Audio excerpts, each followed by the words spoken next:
Ça, on peut le revendiquer facilement. Alors, les fourmis adorent le sucre, et elles aiment tellement le sucre que, une dernière petite histoire extraordinaire, mais vraie, les fourmis, au fond de la fourmilière, elles vont fabriquer une petite chambre. Ça n'est pas une chambre pour les bébés fourmis. Ça n'est pas une chambre non plus pour les mamans fourmis. C'est une étable, en fait. C'est une chambre pour accueillir des troupeaux de pucerons. Pourquoi? Parce que les pucerons, ils fabriquent un nectar très sucré qu'on appelle le miella de puceron. Alors du coup, les fourmis les accueillent. Du coup, les pucerons, ils ont une chambre, ils sont tranquillous, ils sont à l'abri. Et en échange, ils offrent du miella aux fourmis. Alors ça paraît une histoire géniale, sauf que le fait, qu'est-ce qui se passe? Lorsque les fourmis ont trop de miella de puceron, surtout des fourmis bretonnes, elles sont réputées, igloo, igloo, igloo. Les fourmis sont rondes comme des puces, on appelle ça des puces rondes. En train de digérer dans un coin, elles s'endorment. Du coup, les pucerons, eux, ils en profitent pour sortir de la fourmilière, pour partir en balade et se goinfrer de salade. Les salades ne sont pas loin. Mais déjà, je vois quelques fourmis en train de dormir dans un coin, ça m'inquiète. Je crois que l'on ferait bien d'appeler Lambri Fourchu.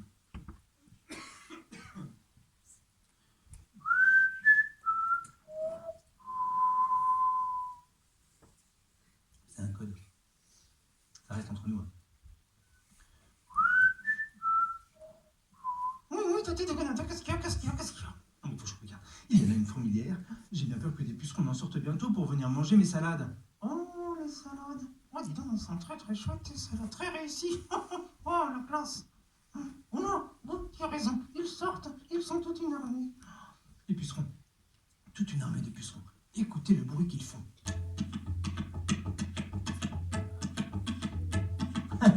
C'est ça. Vous n'avez qu'à rester là. Non, c'est interdit par ici. Non, par ici, c'est interdit. Ah non, là, c'est mon potager, il faut pas y aller. Non, s'il vous plaît, pas mon potager, non, il faut que je suis. Comment ça, quoi? Regarde les pucerons, là, ils se jettent sur mes salades, qu'est-ce que je peux faire? Oh, je sais, il faut appeler les coccinelles et les cirfs. Ils adorent manger les pucerons. Oh, très bonne idée. Tiens, mon portable.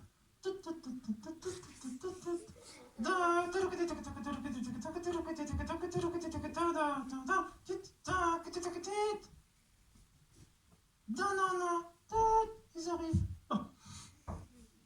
Ah ben, tout cas, attends. J'espère qu'ils ne vont pas nous faire poireauter trop longtemps.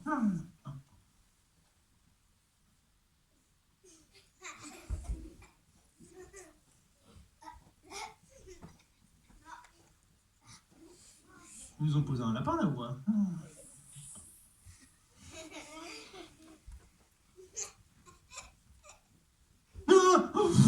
Oh, tu m'as fait peur. Excuse-moi, mais je t'ai pris pour un monstre. Ah, c'est gentil. Oui, non, mais c'est parce que de près comme ça, sans mes lunettes, j'ai vu une sorte de truc horrible. Enfin, j'étais pas ça pour toi, mais... Bon, bah... Vous avez vu ça? Une abeille. Il en reste une. Cool. Une abeille. Ah, les coccinelles. Tire. Coccinelle. Tire. Les coccinelles et les cirfes se posent sur mes salades et le combat contre les pucerons peut commencer.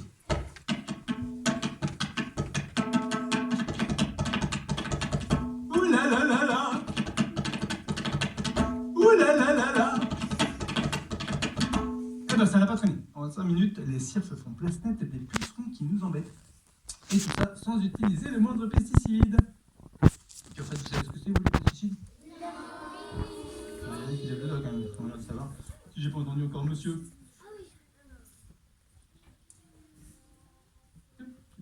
Oui? Des produits chimiques, tout à fait. Si ça peut vous rassurer, je suis chimique aussi.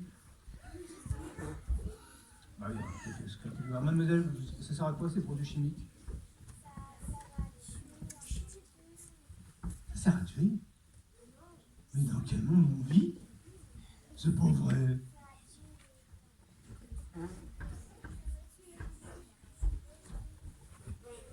J'ai pas bien entendu parce qu'il y avait un petit peu de bruit. Vous voulez parler plus fort et puis les autres ils font en silence.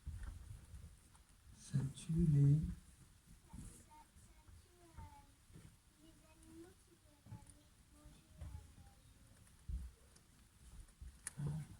C'est quand même incroyable. Hein. Je veux dire, on fait un potager pour y donner la vie, puis on commence par tuer tout ce qui bouge. C'est un peu bizarre, non? Non mais rassurez-vous, on fait plus ça. C'était au siècle dernier qu'on faisait ça. Non, non, on a arrêté, c'est interdit. C'est interdit. Je vous dis comme ça, c'est interdit. Vraiment interdit.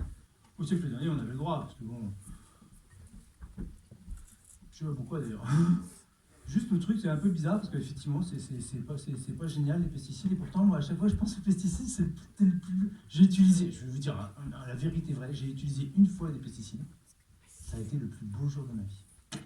C'est bizarre, hein? Je vous ai parlé de ma demande en mariage?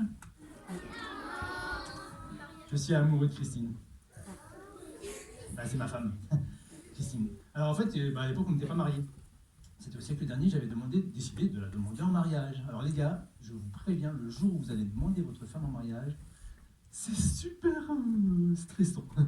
Donc moi, j'avais tout prévu, je me suis dit, bon, Christine, je l'aime, je vais la demander en mariage, je vais lui offrir la plus belle rose du jardin. Alors, voilà ce qui s'est passé. J'attendais que la rose éclose pour avoir la plus belle rose du jardin. Le jour où la rose est sortie, hop, je sors de chez moi, je vais pour cueillir la rose, et là j'ai vu rouge. Elle était noire, pleine de pucerons. Comme je ne voulais pas être marron, je suis retourné dans le garage. Le locataire précédent avait laissé un bidon et un pistolet. Donc j'ai pris le pistolet et puis j'ai commencé à pulvériser les pucerons. J'étais furieux, ils étaient en train de manger la rose de mon mariage. Donc, c'est mal tombé parce qu'à ce moment-là, Christine est arrivée, elle m'a dit, mais ouais, qu'est-ce que tu fabriques? J'ai dit, mais qu'est-ce que je fabrique? Je pulvérise les pucerons. Elle me dit, mais ça va pas, pourquoi tu fais ça? Je t'ai jamais vu faire ça. Je dis, oui, mais là, ils sont en train de manger la rose de mon mariage. Bon, alors au niveau d'Allemand au mariage, c'était ridicule. Hein. C'est sorti comme ça, je l'ai regardé, je dis oui parce que je... Bon, la bonne nouvelle, c'est qu'elle a dit oui. Et puis elle m'a pas trop grondé du coup, mais quand même, c'est quand même dommage le jour de ma demande au mariage de devenir un meurtrier. Quoi. Un assassin. Elle m'a dit en plus, tuer les pucerons, c'est déjà pas très sympa, mais en plus ça dégouline, ça tue plein de petits animaux très utiles. Ça tue les limaces par exemple, qui sont intoxiqués. Si les oiseaux ils mangent des limaces, ils vont être malades, les oiseaux. Il paraît même que ça tue les vers de terre. Hein? Quoi? Qui veut parler de pesticides? De pas parler de pesticides? Oui. Ah non, non, pas du tout. Non, j'étais avec Noan. Ah, Noan qui est là-bas. Et il me demandait, Noan, tiens, comment est-ce qu'on pourrait faire pour garder les coccinelles dans le jardin plutôt que d'utiliser, tu sais, tous ces produits chimiques? Oh, c'est facile, Noan. Il faut leur offrir des fleurs. Oui, alors, Noah ne veut pas se marier avec des coccinelles. Il veut juste les garder dans le jardin. Ah, alors il faudra leur faire une petite maison. Un abri pour les insectes. C'est ça. D'accord, un abri pour les coccinelles. Ok, vous voyez comment c'est un abri pour les coccinelles? Oui. Bien sûr. Attention, hein, c'est pas les mêmes que pour les abeilles. Hein. Je vous laisse faire la distinction parce que pour les abeilles, on met des petites branches de sureau pour qu'elles aillent pondre à l'intérieur. Et voilà, pour les coccinelles, c'est plutôt avec des petites fentes et puis on leur fait plein de petits trucs à l'intérieur. Ok, pour les coccinelles, je veux dire. Bon, et alors, bien sûr, le plus important, qu'est-ce qu'on va leur donner à manger aux coccinelles? Hein? Des pucerons. Des pucerons. Donc en fait, pour avoir des coccinelles, il faut avoir des pucerons. C'est ça. C'est assez surprenant, mais la nature est plutôt bien faite, en fait. Oui. Super, l'ombre Pouchu, pour te remercier de tes conseils, je vais t'offrir cette jolie feuille de consoude. Ah, j'adore la consoude. Aïe, où tu me mords là? Attention, c'est mon doigt. Ah, l'ombre Pouchu, tu me mords, attention. C'est gentil.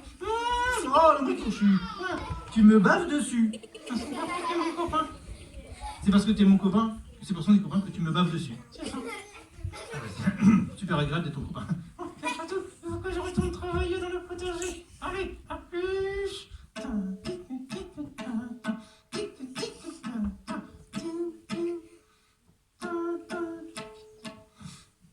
Le mec Crochu, c'est vrai que je l'ai rencontré dans le compost, hein, vous avez vu, mais ça n'est pas un lombric de compost. Le lombric Crochu, c'est un vrai ver de terre de potager. Vous avez vu le geste qu'il fait? Il sort de terre comme ça, il attrape le compost que j'ai mis au pied des fleurs et au pied des légumes, et il le mange et il le mélange avec la terre. Hein, les vers de terre n'arrêtent pas de travailler comme ça. Donc il mange, il mélange, il mange, il mélange. Il fait un super boulot. Du coup, moi, j'ai plus rien à faire, sauf que quand même, pour lui donner un petit coup de main, j'ai mis de la paille. Et oui, j'ai mis de la paille parce que ça protège le sol des rayons du soleil, et du coup, ça empêche le soleil de renvoyer l'eau de pluie dans les nuages. On appelle ça l'évaporation. Et alors en plus, grâce à la paille... Oh. Ah, oui.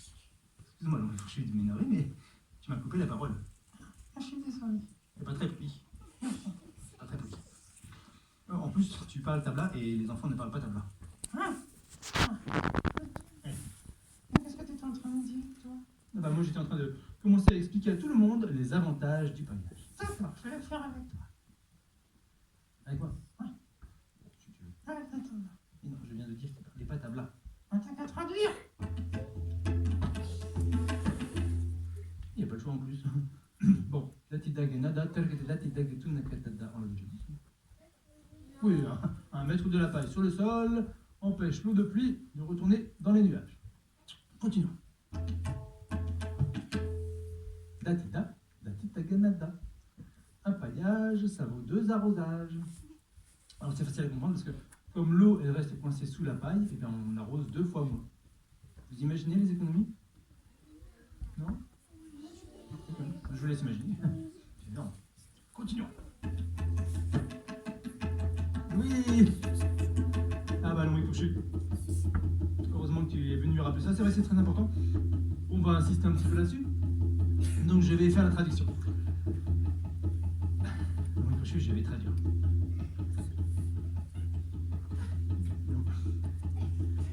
Je vais traduire ce que tu dis. C'est très intéressant. Non, mais Fouchu, si tu veux bien, je vais faire la traduction. C'est pas vrai. C'est un gros bavard, quand je lui donne la parole, j'ai parfois du mal à la récupérer. Non, mais Fouchu, excuse-moi de te couper la parole. Qu'est-ce qu'il y a? C'est pas très poli. C'est vrai, normalement, oui, mais là si tu veux, tu m'as demandé de traduire et tu me laisses pas le temps. Ah, je suis désolé. Non, mais c'est pas grave, mais c'est juste que... Donc, comme Fouchu me disait, ah oui, au début, parce qu'à la fin, je ne sais plus. Mettre de la paille sur le sol empêche les herbes indésirables de pousser parce que tout simplement, elles sont coincées en dessous et elles ne voient pas le soleil. C'est ça. Et puis en plus, les graines qui arrivent comme ça, qui s'envolent, elles ont du mal à se poser sur le sol, elles ne peuvent pas prendre racine. C'est ça. Et dis donc, plutôt que de toujours traduire ce que je dis, tu pourrais apprendre à tout le monde à parler tabla.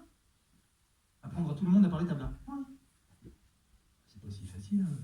Est-ce que vous voulez apprendre à parler tabla? C'est super. Il y a des oui et il y a des non, ça c'est un beau signe de biodiversité, ça fait plaisir. Bon, ceux qui ne veulent pas, vous n'êtes pas obligés, c'est pas un problème. Ceux qui veulent bien, je vais juste vous apprendre une petite phrase, vous allez voir, c'est rigolo et en plus c'est très pratique. Alors, comment est-ce qu'on apprend le tabla? Eh bien c'est simple. Chaque note a un nom. Et c'est comme ça qu'on apprend le tabla en fait. Donc, par exemple, cette note-ci, tiens, s'appelle Toun. C'est ça. Tiens, si vous répétez après moi, je saurai si vous avez compris. Attention, Toun. Bravo. Toun. Ok. Toun. Super.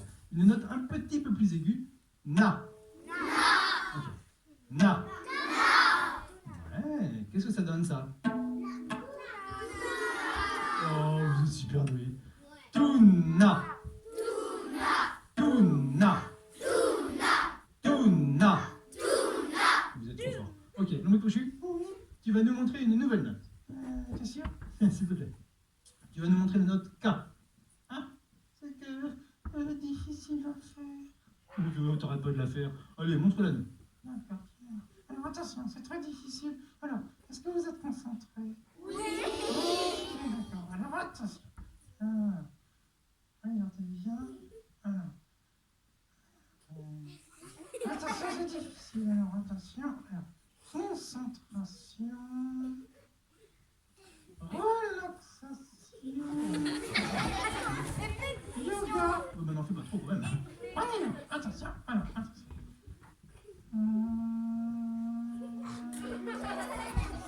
Alors, c'est une note que j'ai appris avec mon grand frère. C'est ton grand frère qui te l'a apprise. C'est ça. Eh ben c'est super. Tu nous la montres? Oui. Bien mieux. Alors attention, c'est très difficile. Est-ce que vous êtes prêts? Oui. Alors attention, attention. Attention, ça va être vite fait. Hein. Alors, concentration. Méditation. Relaxation. Méditation. Yoga. On y va.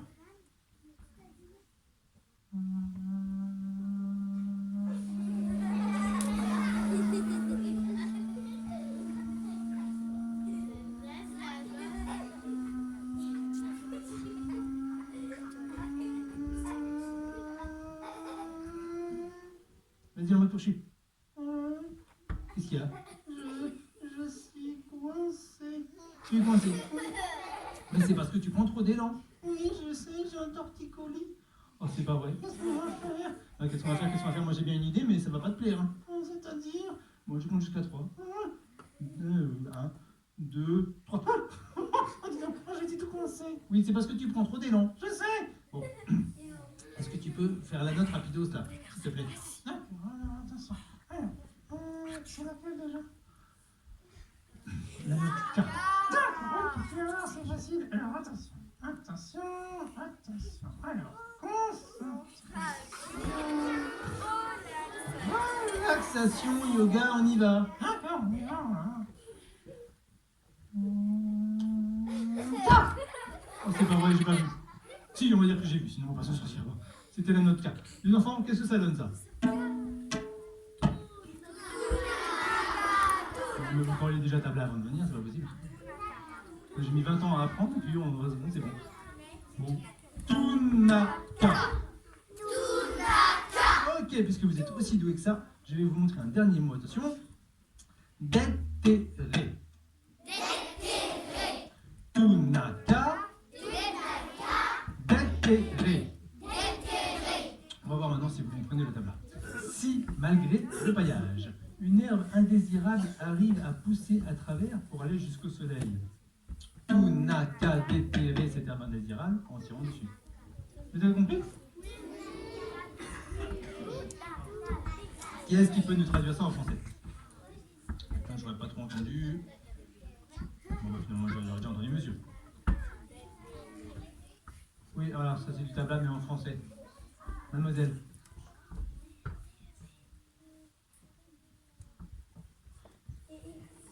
Est-ce que vous pourriez me donner un synonyme de déterrer? Alors, enterrer, c'est l'inverse. Arracher, super, bravo. J'adore ce mot-là, ça arrache. Merci Lombric fourchu pour tes conseils. C'était naturel, j'adore rendre service. Bon, c'est pas tout. Faut que je retourne travailler dans le potager. Allez, affiche.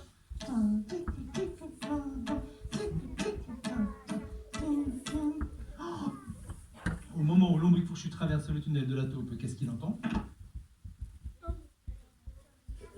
Pas la taupe. La taupe. La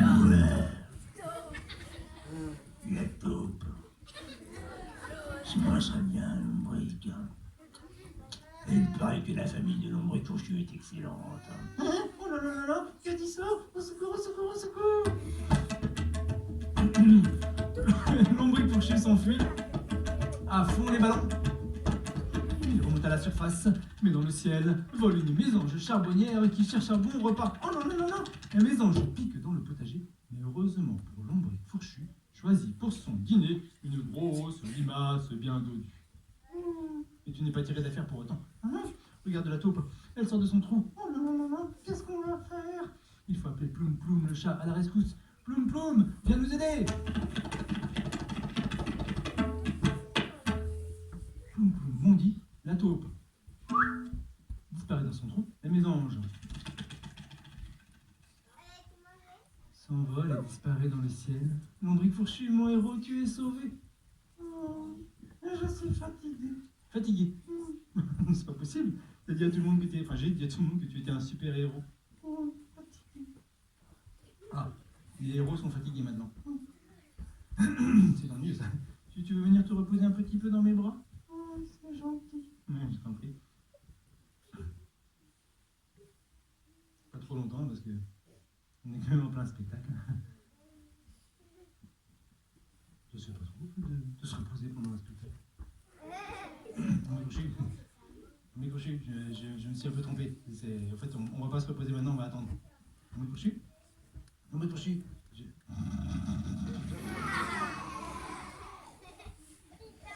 Ah, c'est pas vrai.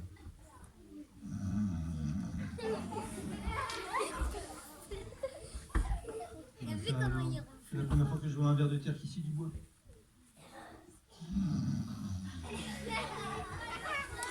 C'est normal qu'ils se soient endormis parce que vous savez, les vers de terre, comme je vous le disais, ça n'arrête pas de travailler. Hein. Ça remue la terre, ça la mange, ça la mélange, on les appelle les estomacs de la terre. Toute l'année, ils mélangent tout ça. Hop là, tiens, accrochez-vous, posez là. continue sans lui. Est-ce que je vous ai parlé de Monsieur Pépin? Non. Soline, est-ce que tu connais Monsieur Pépin? C'est pas vrai. Est-ce qu'il y a des adultes ici qui ont déjà assisté à une conférence de Monsieur Pépin? Ah, parce que on croit que c'est une blague, parce qu'avec un nom comme ça, mais il avait un nom prédestiné, tout simplement, c'est un ingénieur agronome de la région rennaise. Et ce monsieur, pendant tout un temps, il donnait des conseils de jardinage dans une feuille de chou. Une feuille de chou régionale, de l'Ouest-France, en fait, pour pas le nommer. En dernière page, le mercredi, il donnait des conseils de... Alors, ce monsieur a eu le premier prix du potager biologique en 2000, premier prix national, par contre. Et prix qu'il a réobtenu après, c'est un homme excellent, monsieur Denis Pépin. Il est super gentil, il connaît plein de trucs. Quand on va voir une de ses conférences, on ne sort avec qu'une seule envie, c'est de faire du compost et un beau potager. Il est excellent, ce monsieur.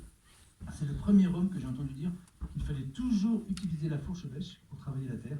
Et il insistait bien sur le fait que c'est moins dangereux pour les vers de terre. Parce qu'avec une pelle, forcément, vous avez beaucoup plus de risque de couper un ver de terre en deux.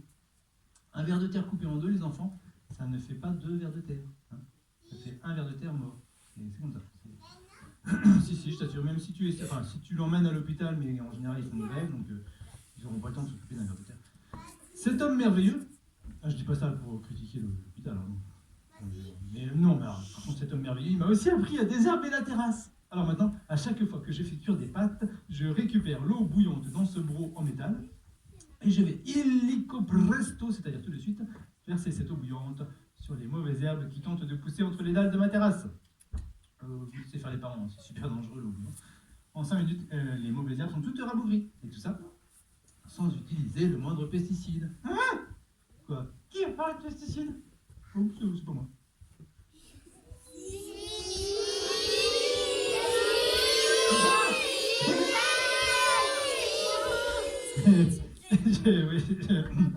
Alors, Henri Bochu, tu vas rire. Tu crois? Oui, non, je veux dire.